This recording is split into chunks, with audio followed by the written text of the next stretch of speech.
feel the way we feel, and why we can't make relationships work, and we keep getting in the same type of relationship, making the same mistakes. Also, not only that,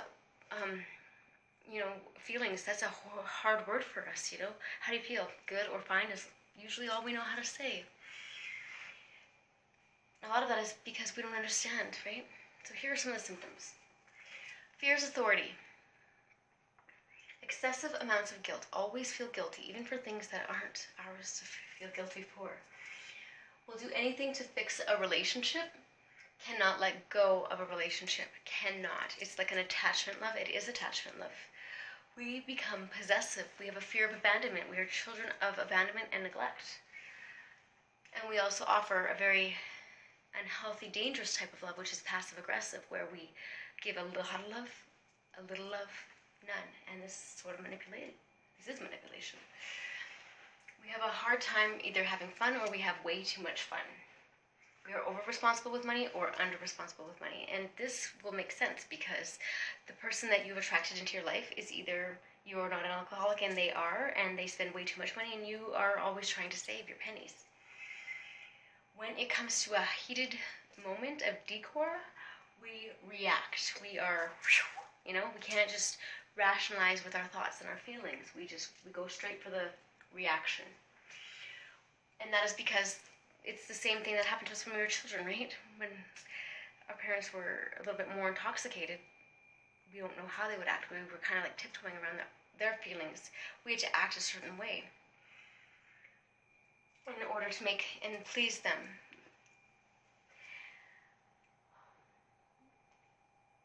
When relationships are full of chaos and drama and there's a lot of panic, we feel calm. And when the relationship's calm, we feel chaos and panicked. We are hyper vigilant. We are constantly worried about everything. We feel panic and anxiety. Negative self-talk. We are constantly doubting ourselves. I can't. I'm scared. I'm not good enough. I'm not enough. Anger. Anger is a cover emotion for fear and hurt. So really, every angry person is hurt or afraid. Loyal to people who hurt us. We are the most loyal ever, and it's amazing, but sometimes the people that we're loyal to and we stick with are the ones that are hurting us. And we don't know how to let go because we're children of abandonment. We know that feeling, and we don't want to feel like we don't have anybody. We don't want to feel alone. We can't handle that. And a big thing is a lot of us don't even remember how our childhood is. We blanked out. We dissociated. Dissociating is when our brains kind of just go off into la la land. We're not really thinking or feeling in space and time, just kind of just coexist in this world, and we're blanked out. But the most important aspect of being an ACOA, and this is going to come with very good and very bad, we don't have a sense of self. We were identified as an extension of somebody else. So if they were mad, well, then they would just get mad at us whether we did anything wrong or not. And a lot of the times if we were singing a song, they would scream and yell at us because they had a hangover or something, and then all of a sudden we thought we were horrible singers. Grow up with these feelings, and we're just kind of like, we don't have a sense of self. We don't know.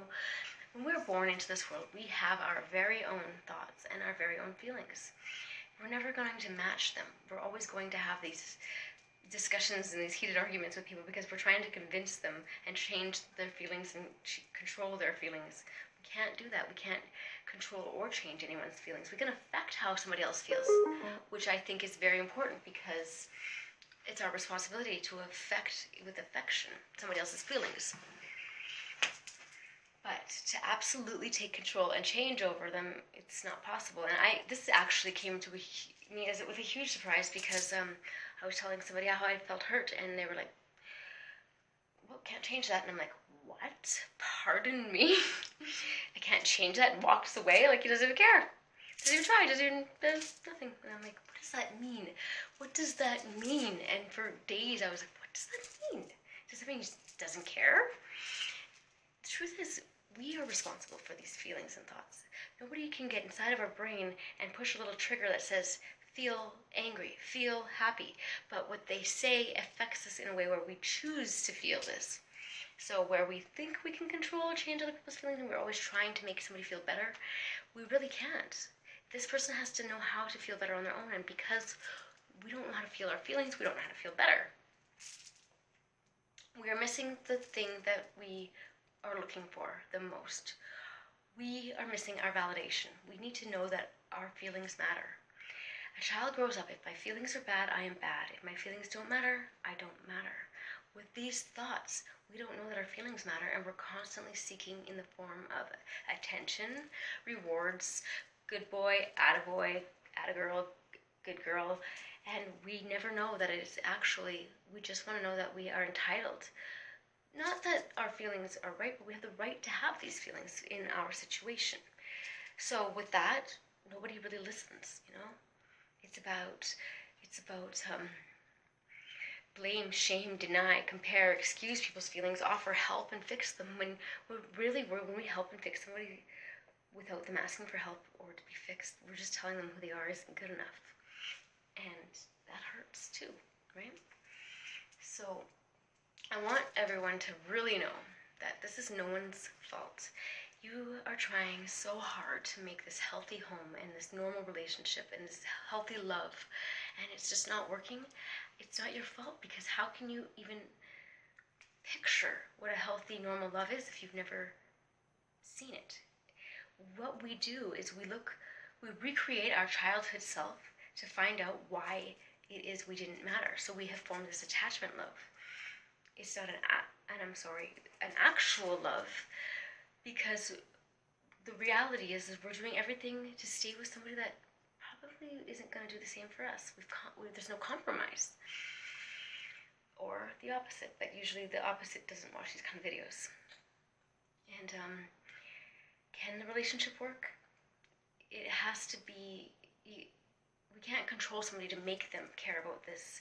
It's got to be on their own, right? It's a way to help relationships, because, you know, we have no idea that it's not our fault. We were programmed this way. They were programmed that way. I was programmed this way. It's not my fault. I don't know. And not only can I not imagine and picture what a normal, healthy family or love relationship is, I don't even know how to feel what that would feel like until I validate myself. I validate others, or somebody else validated me, actually. I realized, oh my God, I'm valid. My feelings matter. I don't have to be what people tell me to be. I don't have to do what people say.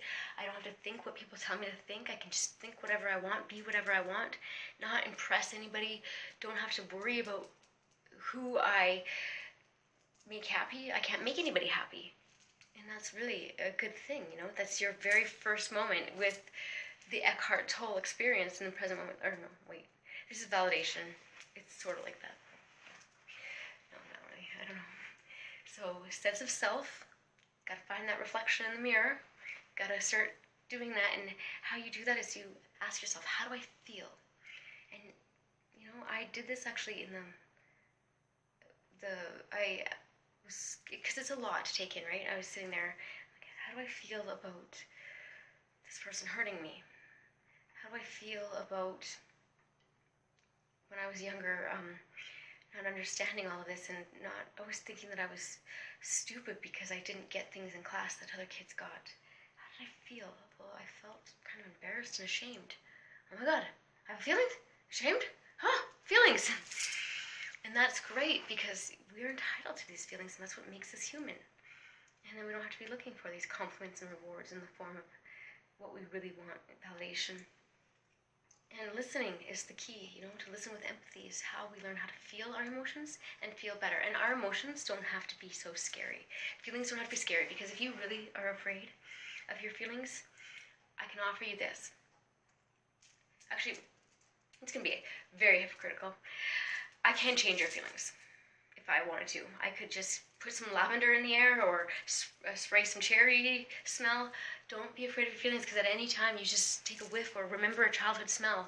I remembered chlorine the other day when I was trying to express hurt, and it hurt so bad I couldn't even, you know, and I remember chlorine, and I remember the swimming pool, and it just stopped. All the hurt stopped. It's just a feeling, it's just an emotion. And at any moment it can change. They don't rule us, they don't control us.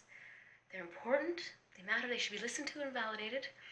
We're right to have these feelings, but they can be changed. So we can't get fixated. also do not mean to have anybody blame their parents when they get home, because parents who don't know, it's because they were never taught themselves. Dr. Jan Ouellet, I have a proposal, like a theory. I think that the reason why it's not just the alcoholic thing. Words hold power. The power of one man had this entire world in bloodshed. Hitler, right? But the soldiers, when they came back from war, they didn't express how they felt. They were like, and a lot of them ended up with PTSD. And a lot of them didn't want to talk about it, it was like, so growing up, feelings were just like a hush-hush, and they still are. We say good or fine. How do you feel? Good or fine? I don't want to hear you say stay positive, or the glass ain't half empty, or keep calm and shive on. I just want to feel, right? I don't want to hear the blame or the shame, the compare, the deny, the stress of just, I want to hell out of here. We repress and suppress who we are. So, I think that coming back from the war, the soldiers didn't express their emotions, and probably even before that, like whatever the situation, World War I. And so when we don't ask ourselves, when we discipline behavior, what is behavior? It's feeling, thought, and action. We discipline a child's behavior. We're disciplining their feelings and thought. But okay, so a child hits his friend. He's angry. But before that, the child was hurt or afraid. We've just disciplined a child's hurt and fear. If we don't ask the child how they felt when they hit their friend, and how they think their friend felt when they got hit, and just really, I'm not trying to make parenting harder, I'm actually trying to make it easier, because what we do is we try to change our teenagers or our toddlers' thoughts and feelings. We can't. It's impossible. Can't do it. We're exhausted trying, But children grow up and they feel, if my feelings do not matter, I do not matter. If my feelings are bad, I am bad. Growing up into teenage years without the notion that your feelings matter, you don't know how to say no, because you're like, I don't want to make this person angry, and I just shouldn't really say no. And that opens the door to sexual abuse, addiction, and crime. Growing up from teenage years into adult years with a criminal record, an addiction, or sexual abuse, what do we end up with? We end up with bipolar, borderline personality disorder, schizophrenia, catatonic depression, PTSD, CPTSD, depression, deep repressed emotion, generalized anxiety, and panic. These are very tough emotions, and they're bunched up, and a lot of us, I think, we can get past these mental illnesses, but we've got to find out how we feel. How do we feel? Ask ourselves over and over, how do I feel? How do I feel? How do I feel? Smell something if you can't handle the emotion. It doesn't have to be scary. And you know what? The best part is fear. Facing fear. Fear is just an illusion of our perception, what we perceive the threat to be. That's something else. The only way really to heal and to go from adult child, the parentified child growing up backwards, to adult child is basically, we've got to get the storybook out of our heads. The hero, the villain, and the victim. Bury that thought. We're not in a story here, we're in life. And we've got to say goodbye to the victim. We can't play the victim any longer, even though it served us well for so long. And that's going to be the hard part, because we're afraid, what if we mess up? It's not our fault. We were taught wrong, It's not our parents' fault they were taught wrong. It's just we become more forgiving and more empathetic towards people, and it's great, actually. We don't, and you know what? Guess what? Your whole life is going to be negative and positive emotions, and to try to stop them, it's never going to happen, Negative is good because it helps us grow. So it's actually kind of good. It's all good, actually, but it's hard too, right? Because not having a sense of self, right? But you do now. You're valid. Your feelings matter. They always have. They always will. And I hope that I did rush through this, and I'm sorry, but I'll try to get it better, and I will just keep trying at it. And thank you, Dr. Jan Ouellet, because like without your compassion, you saved my life. You saved so many lives, and I want to just thank you and tell you that you are so appreciated, because I know out there are people who have taken your idea and they haven't given you the validation that you deserve. But like, let's get her noticed. Dr. Jan Ouellet. Check out her videos on YouTube. She has some and she's great. Thank you.